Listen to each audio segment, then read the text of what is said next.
everyone, I'm John Evans, and welcome to another episode of One on One. Fans of the Hallmark Channel are surely going to recognize Jen Lilley's face. She's a veteran, having done more than a half dozen movies for the Hallmark Channel, including several of their fan favorite Christmas movies.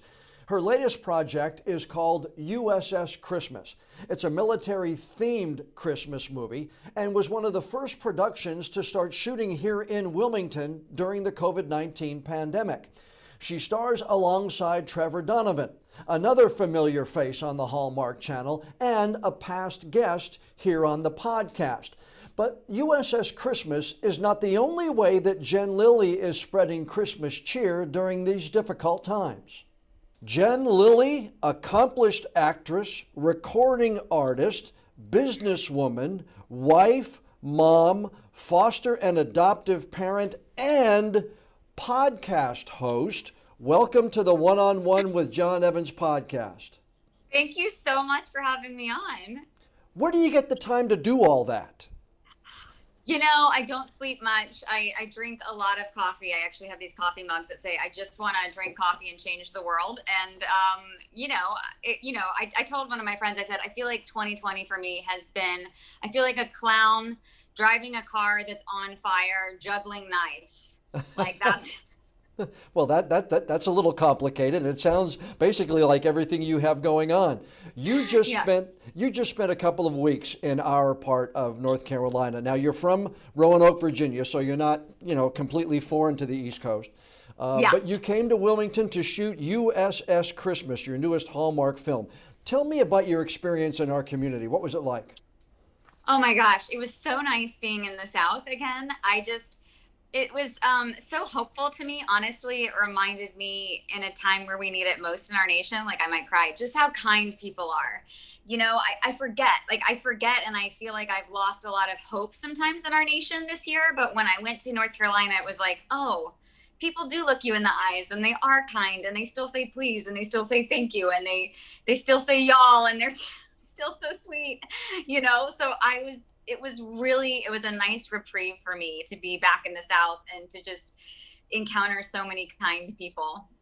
What did you do when you were here? Did you have favorite places to go, favorite things to do? I mean, I know you're working and they tuck all that in like 15 days from what Trevor told me, but we were not allowed to go anywhere. So we had to be super quarantined. That's just kind of the rule of our union when we're shooting. So every single weekend, I would record my podcast. I brought my podcast equipment. So I would record podcast guests on the weekends.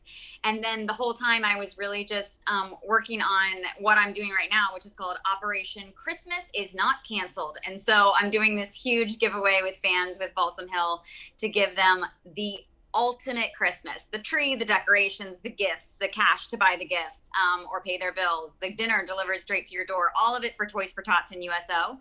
So I was every single weekend, every single hour and minute off, I was on conference calls with different brands and trying to coordinate that. So unfortunately, because of the quarantine rules, I was not able to go around Wilmington much, but I loved what I saw. Though it was humid as I mean, is it always that humid there? I couldn't believe how it's not that humid in Roanoke to my memory. No, it's not. And that's why when you get to be my age and you have little hair, it's not a bad thing. Did you know of Wilmington's history before you got here of filmmaking and TV at all? I knew about it because, I'm from Roanoke, as you mentioned. And so it was so funny when I was flying to Wilmington and when I found out we were filming there, honestly, everything in me, it was like the very first time I came to Los Angeles. It was the same excitement of feeling like, oh my gosh, I'm shooting in Wilmington. Like, I've made it. Like, I'm so excited because, I grew up in the era of Dawson's Creek. So I was just freaking out to be on my way to Wilmington, and it did not disappoint. Now, let's talk a little bit about Christmas is Not Canceled. How did that come about? And that's a great effort to try to share the season. And let's face it, you mentioned it, this has been a difficult year for so many people. Maybe have lost family members and a lot of people really, I think, have lost hope in a lot of things. And by what I've been able to read, I think you're just trying to make the holidays better for everybody. Yeah, that's exactly right, John. I'm always trying to think of fun ways to do fundraisers. You know, the first word, the three letters of fundraiser are fun. And I think that there's no harm in creating things that you kind of think outside of the box, you know, outside of the corporate box.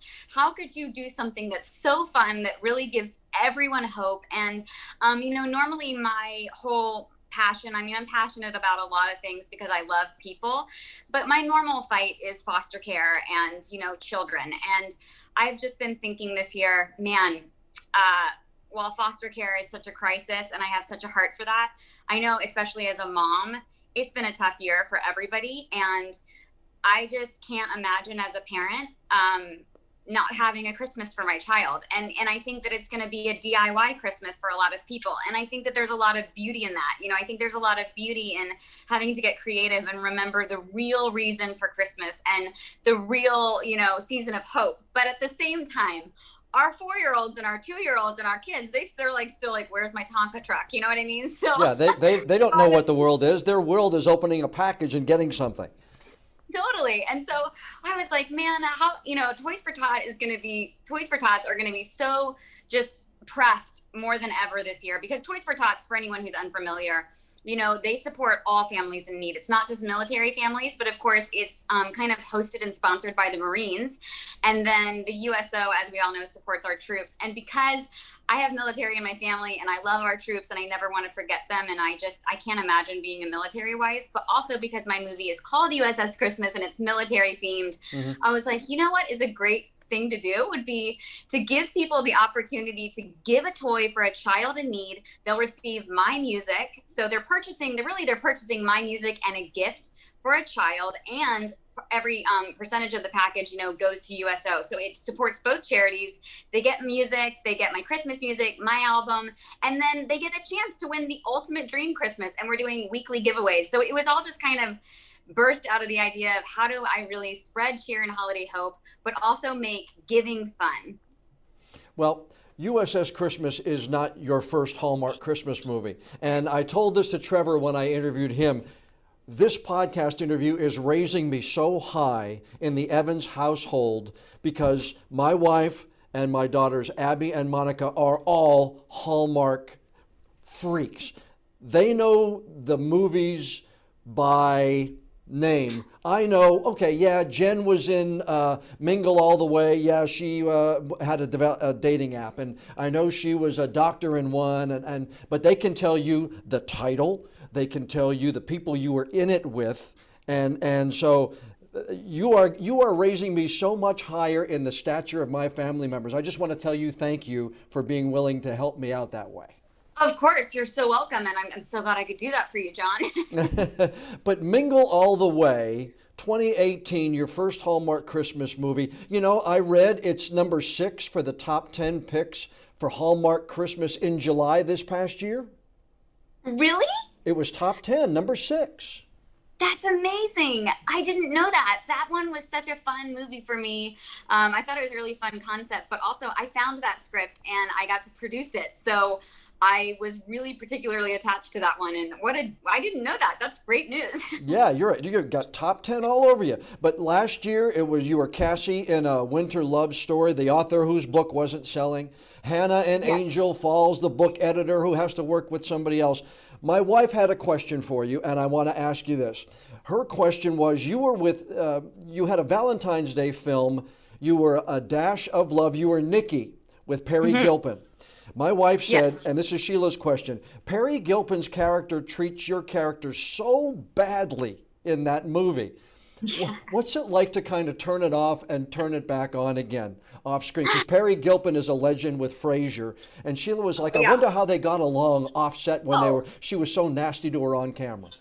It's so funny with actors. I mean, Perry's a delight. She's hysterical. She's everything you hope she'd be. And it was so cool because that was my very first Hallmark movie. And I did feel like Nikki was the closest to me in real life, you know, just like stuttering and like, you know, just eats her foot all the time. And Perry was so funny. And she was like, there were a couple takes where she was like, I can't even look right in your eyes, because we would laugh because, you know, it was just like, she was like, I can't believe I'm being so, you're like little deer in headlights. But she's so fun. It's it's easy to do those scenes when you actually have a lot of chemistry and love for the other person, because then it's fun versus feeling uncomfortable. It's uncomfortable if you actually have tension. So it was just fun all around. It's always fun to play mean when you get along with the other person. Well, she was just one. I wonder how that worked out. I mean, it was interesting. Abby wanted to know, my daughter Abby, you've been in a lot of Christmas movies. Do you have a favorite Christmas movie? Maybe one that you weren't in that you like to watch, or one that you were in. What's your favorite Christmas movie? Okay, my favorite Christmas movie, honestly, that I've done now is, even though I produced Holiday, my new favorite one, honestly, is USS Christmas that's coming out. It was such a special film. I mean, it has a love story, obviously, in it, but like a mystery love story. And it was really well written, and it was really poignant, and it really just celebrated our troops. The cast was amazing, and it had, really funny bits of comedy, but also really deep sentimental moments. So I'm really looking forward to that.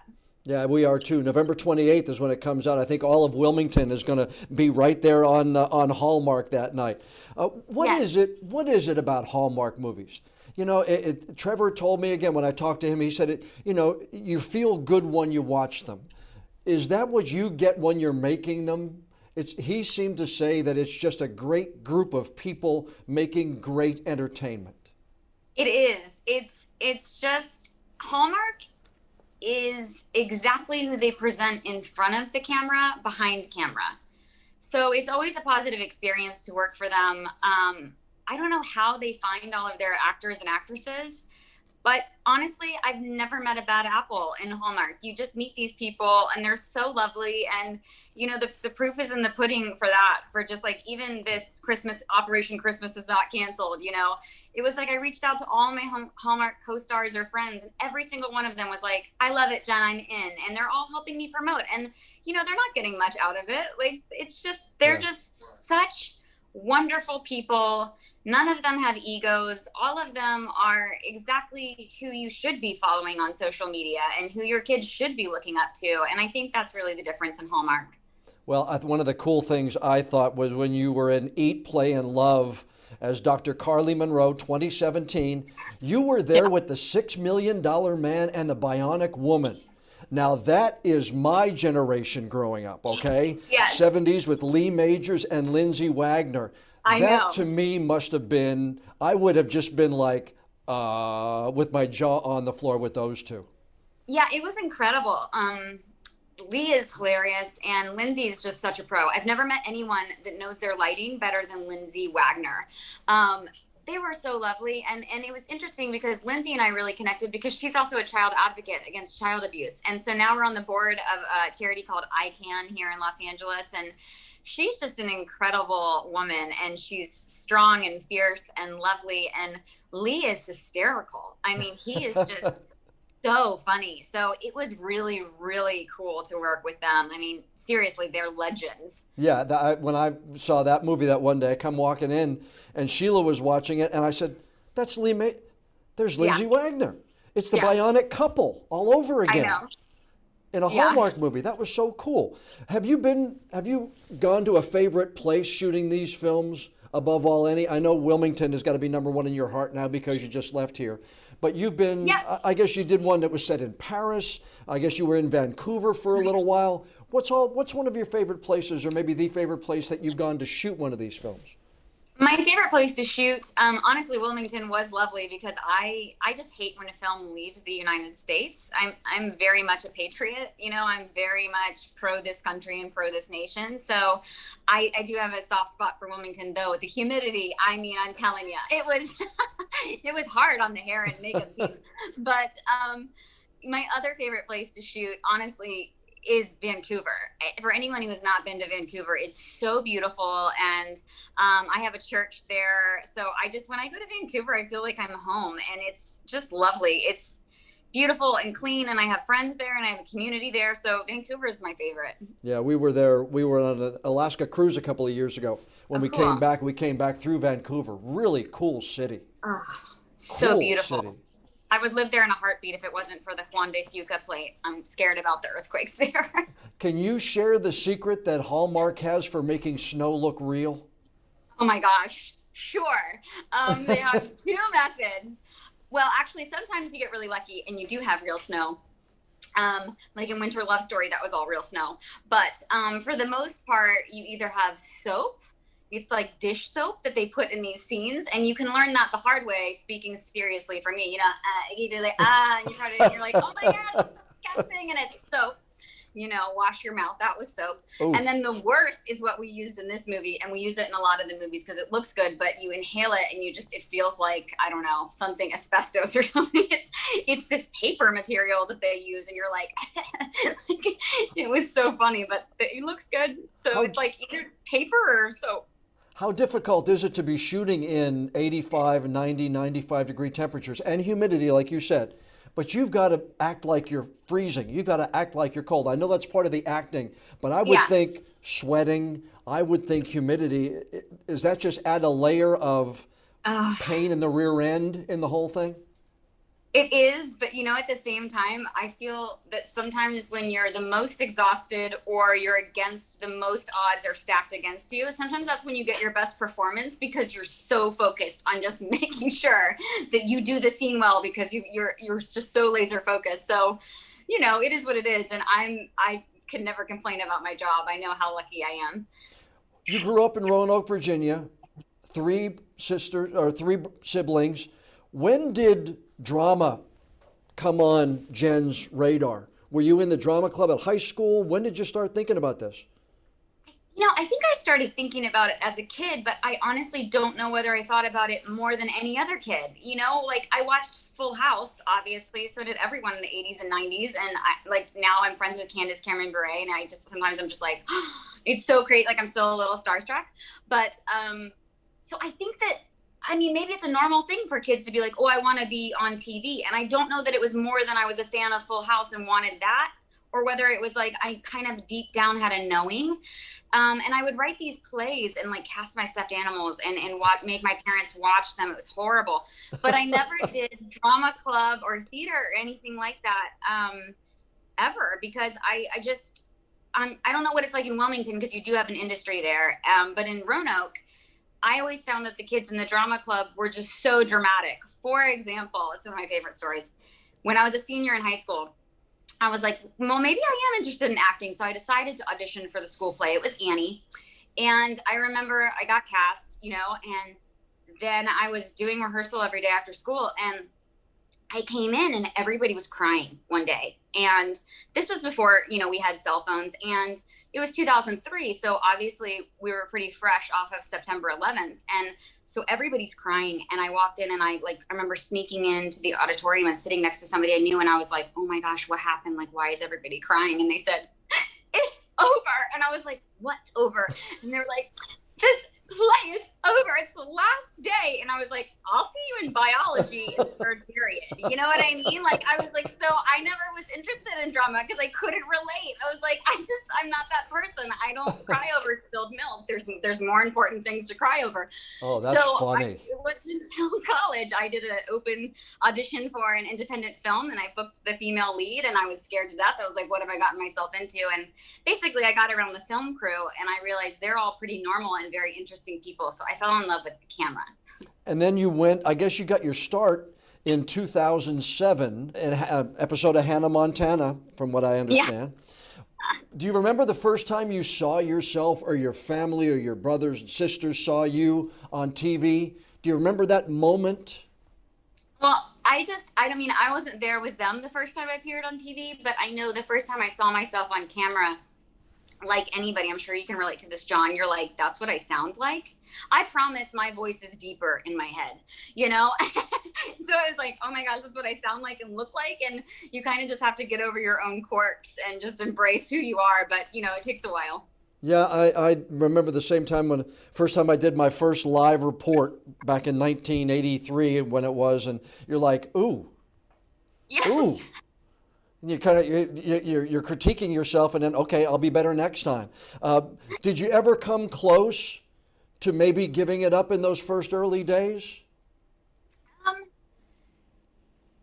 yes and no. I remember, so I'm an extremely practical A-type person, and I love science. I actually got a degree in geology, a minor in geology, and I So because I love science and statistics, I studied when everybody says, oh, they're like the next up and coming actor. If you actually study a myriad of actors, whenever they reach the up and coming, the average, I did like a scientific study, a survey, and I found that the average success period is about 8 years. So moving out here, I told my husband, I said, there's going to be a lot of times based on my research that in year 3 or 4, people try to quit. And I said, please don't let me quit till year 8. If after 8 years I'm still going in circles and I'm not making any progress, then I'll go back to Virginia and I'll teach, school or something that I really enjoy anyway. Mm-hmm. There are so many things that I enjoy. So it wasn't like acting was the only option for me, but it really is my passion. And so I think there were times where I felt like giving up, but at the same time, I had made a promise to myself that I would give it 8 years. And then you landed the role on General Hospital. Do you remember getting that phone call? Oh my gosh, I do, John. And it wasn't even a phone call. This is how crazy it was. I went in. I'm like, which version of the story should I tell you? How much time do we have? You got plenty of time. I could always extend this recording. Okay, I'll tell you the most hilarious. I'll tell you the longer version and I'll make it abbreviated. So I went in for General Hospital, and before that, I had always done comedy. I was actually told in Los Angeles, because it's LA when I moved here, I was told by several casting directors, hey, you should just never try out for a soap opera, like, because you're too awkward and you're not pretty enough to be on a soap. So just know that you'll never ever be on a soap opera. And I was like, that's fine. I know LA, it's so LA. Really? So that's fine. I mean, I like comedy, and I know that, maybe I look okay when my mouth is closed and I'm stationary, but as soon as I start moving, I'm like awkward and quirky, and that's like kind of the rom-com Jen. So I was like, okay, well, I have no intention of booking a soap anyway. I've never watched soaps. Now I love them, but I was like, that's fine. So I went in, and the very first time I auditioned for General Hospital, it was this role, and it was called Woman in White. And it was like, I went to University of Virginia. I don't think I'm the smartest person, but I'm also not dumb. And so I know the English language pretty well, but the description for this character was just woman in white. It was like ethereal and fairy-like and powerful and dark and mysterious, but light. And you were like, what? And I remember defining every single word, because I kept thinking, maybe I don't understand what ethereal means, because ethereal and then this word right next to it don't mean the same thing. And so I remember going to an acting coach, Sherry Shaw, because I had no grasp. I don't normally go to acting coaches for an audition, but I was like, I don't know how to do this one. This woman has no definition. She's kind of creepy, but then she's supposed to be like, it was the weirdest description you've ever read in your life. And it was a contract role.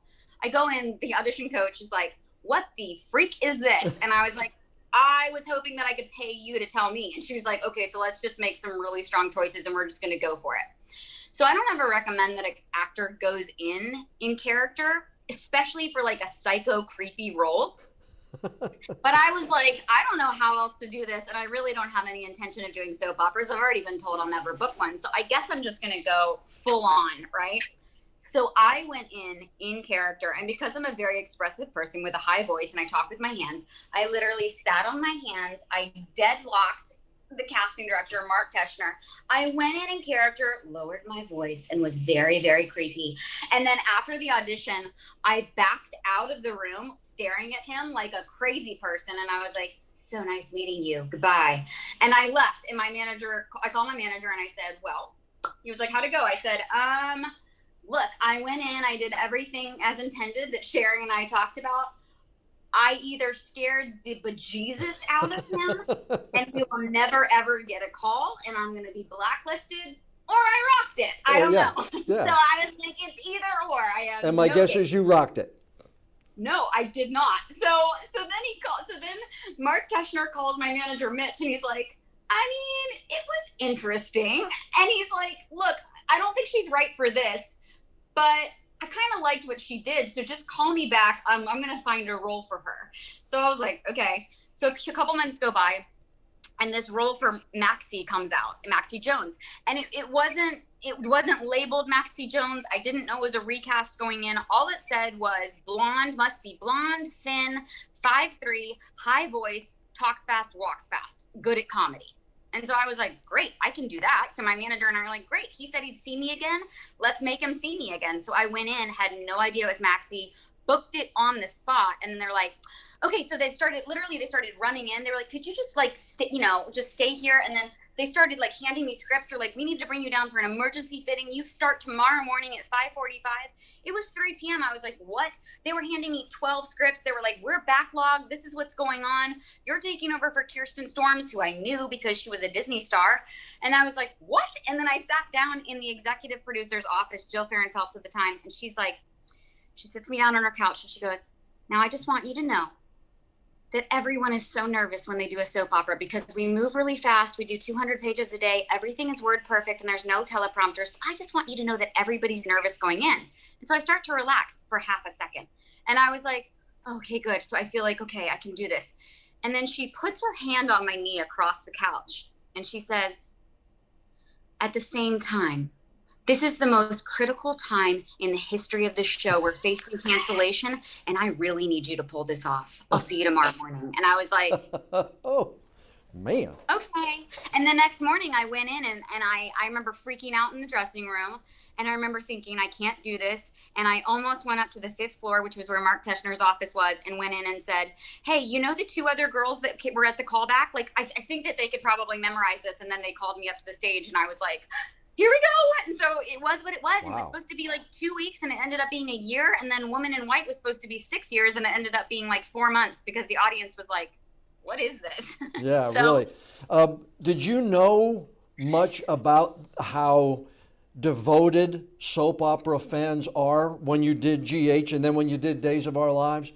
Soap opera fans, yeah. They are the most dedicated fans on the earth. If we do something in the afternoon, if there's a weather advisory or something, and we put something over a soap opera, oof, man, are we in trouble.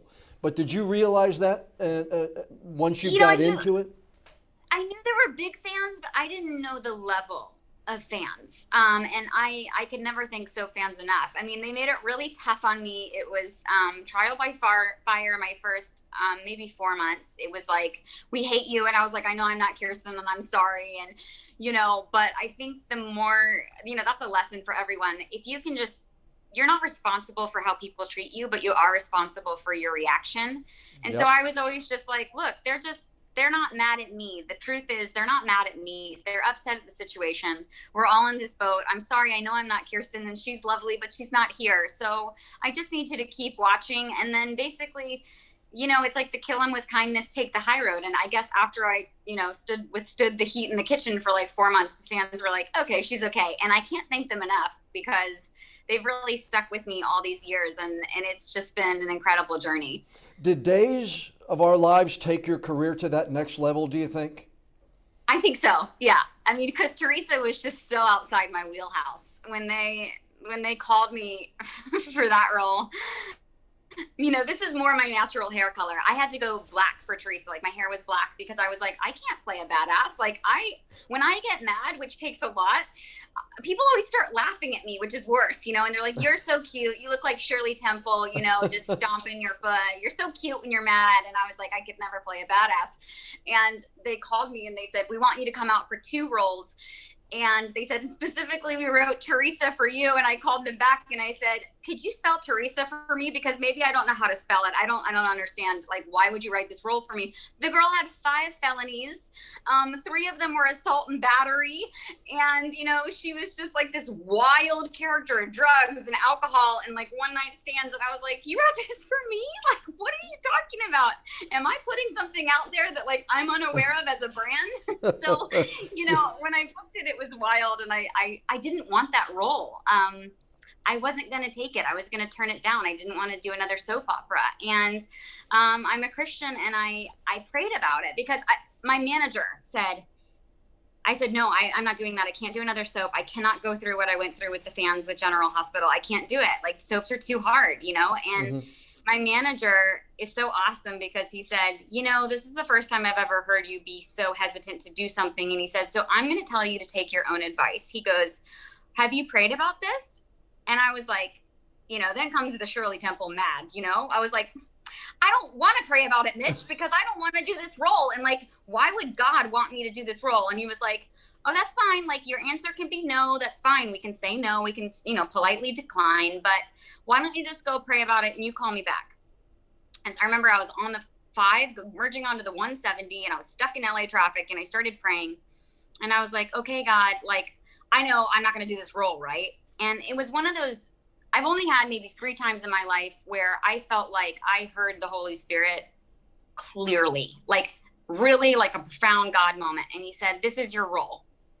And I was really mad. And I said, what? And he was like, this is your role. And I listen to this guy sometimes named Graham Cook, and he always says, if Jesus is really the Lord of your life, then you're not allowed to say no, Lord, because that's an oxymoron. But you are allowed to ask why. And I said, okay. So I said, why? Why is this my role, Lord? Because, I just played Queen Esther in a Pure Flix movie. And how am I supposed to explain to people that I'm now going to be this like coke snorting, booze guzzling, one night stand girl? Like, how am I going to justify that as a Christian? And he said to me, like very still, and I'll never forget it. He said, he goes, this is your role because Teresa is the exact condition that humanity was in when I sent Jesus to die for them. Wow. And I know. And he said, and I need a Christian to play this role because if you've ever watched a soap opera, they hold on your face at the end. The dialogue stops and they do like a soap hold.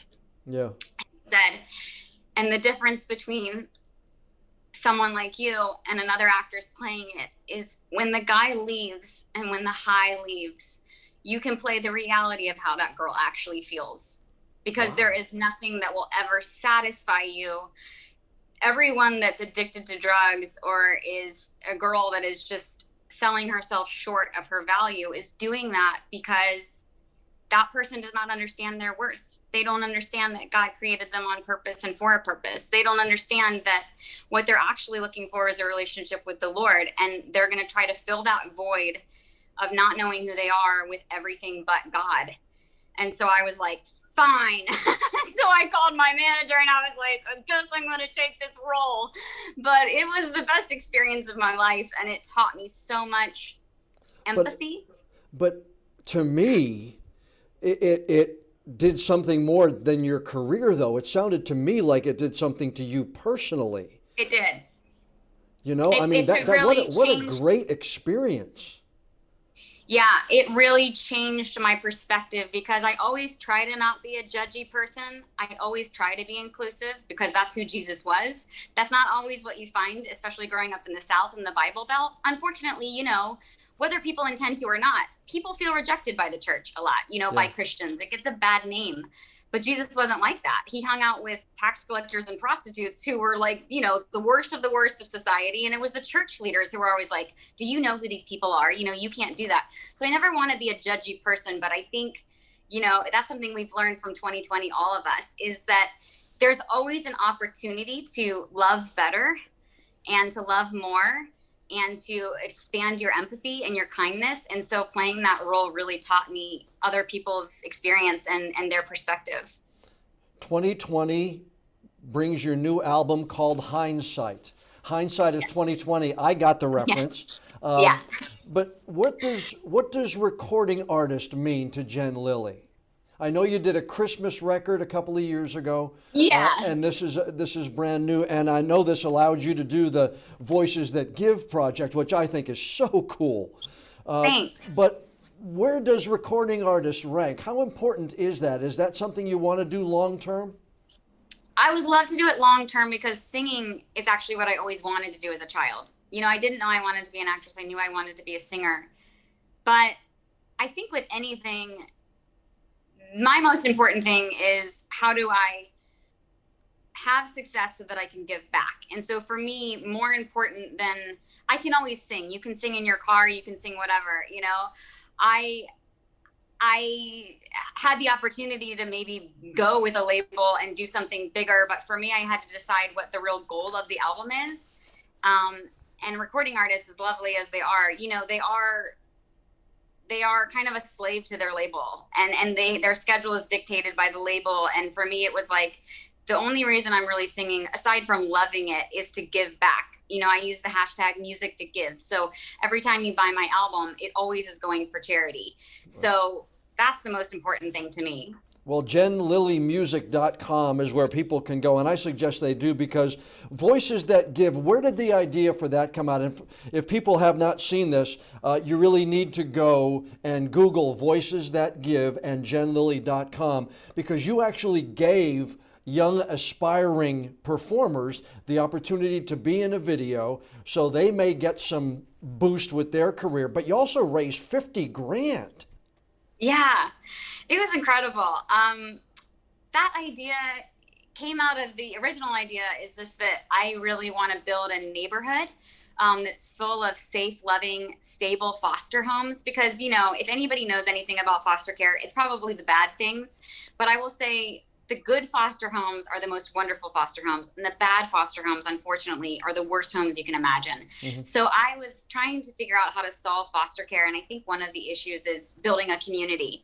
So it's a neighborhood model filled with safe, loving foster homes that gives the kids, they don't have a stigma around, you know, playing with their neighborhood kids. They don't have to explain why now they live with the Smiths family and they don't look like them.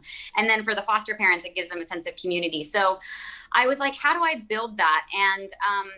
And I just started thinking of, you know, I'm passionate about teaching other artists that if you've been given a platform, you have a huge responsibility with your message. And, you know, you can share your talent for good. And so that's what Voices That Give was about. So it was just really cool to hopefully leave a lasting impression, especially on the younger artists, that, you know, like there's an alternative way that you can use your talent to do really fun things. And, you know, out of that whole project, that's how Christmas Is Not Canceled came about too. Because it was like, how do we make fundraising fun? How do we make everybody feel like they're winning and doing a small part, but getting back at the same time? So it was just cool. When did you get involved? And was there a spark to get you involved as an advocate for foster children? You've gone to Washington, D.C. I watched the testimony, you know, and you're to be really saluted, because a lot of people talk the talk, but you, in so many ways, have walked the walk with all the organizations that you've helped go into D.C. and doing some of that. But what was the spark for all that work? Was there one thing that kind of got you involved, or back in the early part of your life? My parents were kind of pseudo foster parents. They were unofficial foster parents. We had people living in our house every once in a while who were outside of the family because they just needed really a hand up. You know, they needed just help transitioning. So the idea wasn't foreign to me, but really the changing point in my life was back in 2011. I was on General Hospital. I had just done The Artist, and I'm really into water charities. There's a lot of amazing water charities, Thirst Project, Charity Water, all these wonderful organizations, Generosity Water. And the water crisis is a real thing. Like, for anyone who doesn't know what that is like more people die every day in the world because of unclean drinking water than AIDS, malaria, and war combined. Mm-hmm. So that got my attention a lot. And I was really focusing on that. And then one day, I don't know, I was in prayer, and I felt like it's wonderful to give to other nations, and that's what we are in the United States. You know, it's wonderful to do that. But at the same time, there's this Bible verse that says, like, here I am, send me. And I find that so many times people are just waiting to be sent. And the truth is, wherever you are, you're there for a reason. And there are problems going on in your own neighborhood, and you can wait the rest of your life and fail and not have done what you were called to do because you were waiting to go overseas or something and be sent. You've been sent. So I really started researching what was going on in my own neighborhood. And I came across child abuse, and I came across human trafficking and child pornography, and issues that are really tough. And when I read about them in my office, I was so horrified. And I just remember weeping at my desk and being like, I'm committed to this, because no one, especially in 2011, you know, thank God in 2020, people are finally talking about human trafficking, but nobody was talking about it. Yeah. You know, and I even had publicists say, you cannot talk about this as an actress. You'll get blacklisted. Nobody wants to hear about it, you know. And I was like, that's exactly why I'm going to talk about it, because it's an issue that deserves sunlight and nobody's giving it sunlight. So you're fired and I'm going to talk about it. And so, yeah, I fired my publicist because, I mean, don't tell me to like not talk about it. Like, really? Why do you yeah. He works for you. You don't work for him. Yeah, really. Yeah, correct. So I started getting into that, and then I found that the crossroads for all of the issues I care about is foster care. 72% of our incarcerated came from foster care. 50% of our homeless came from foster care. Upwards of 98% of our human trafficking victims came from foster care. So when you really get down to the nitty gritty, I believe that if you can heal these children as children, you're going to make a profound impact on society as a whole. Well, Caden is, I guess, 4 now, right? Mm-hmm. Yeah. Yes, he is. And you're fostering his younger brother, who you hope will also be part of your family long term, right? We are adopting. We adopt him next Friday. How cool is that? I know. I'm so excited. It's the best thing to come out of 2020. And Julie, your daughter, is a little more than a year old now? Maybe a year and a couple of months? So I got a 4-year-old, a 2-year-old, and a 1-year-old. So, there's a lot of coffee in my house. Well, again, I think one of the neat things is you really have walked the walk. And what's next for Jen Lilley? Oh my. Well, I have, Christmas is not canceled, goes till December 11th with weekly drawings every week. So I'm working on that till December 12th, when we announce the grand prize winner. And then I'm also have USS Christmas, so I'm promoting that. I'm doing my podcast. I've got the 3 kids, and then my manager was probably calling because I actually have another Hallmark movie in the works that I leave for November 9th. Well, we appreciate you taking the time. I know you're a big Hallmark supporter. I know you're a Christian and you're trying to do well for children. That's 3 for 3 in the Evans household and in my book. Jen, thanks for taking the time today. We appreciate you being on the podcast. Thank you so much for having me on, John. A big thank you to Jen Lilley for taking time out of her very busy schedule and joining us on the podcast. I had an absolute blast talking to her. And don't forget, USS Christmas premieres Saturday, November 28th, 10 p.m. Eastern on the Hallmark Channel. And that movie, the new Hallmark Christmas movie, stars Jen Lilley and Trevor Donovan. Now, as far as where you go to keep track of Jen Lilley, she's all over the place. JenLilley.com, that's her official website. JenLilleyMusic.com is where you go to find her recording artist material. And ChristmasIsNotCanceled.com, that's the fundraising website that goes until December the 10th. Please go and visit, buy a ticket, and help make Christmas brighter for a needy family or a child somewhere in the United States. And oh, don't forget her podcast, Fostering Hope. You'll also find that on all the major podcast apps. Now, before we go, I'd like to ask you a favor. Please download and subscribe to the One-on-One with John Evans podcast on whatever app you use to listen to your favorite shows. And if you would be so kind, please leave us a rating or a review. The more feedback we get from friends like you, the higher we'll be listed on all the podcast apps, and the better chance we'll have of bringing in even more new listeners.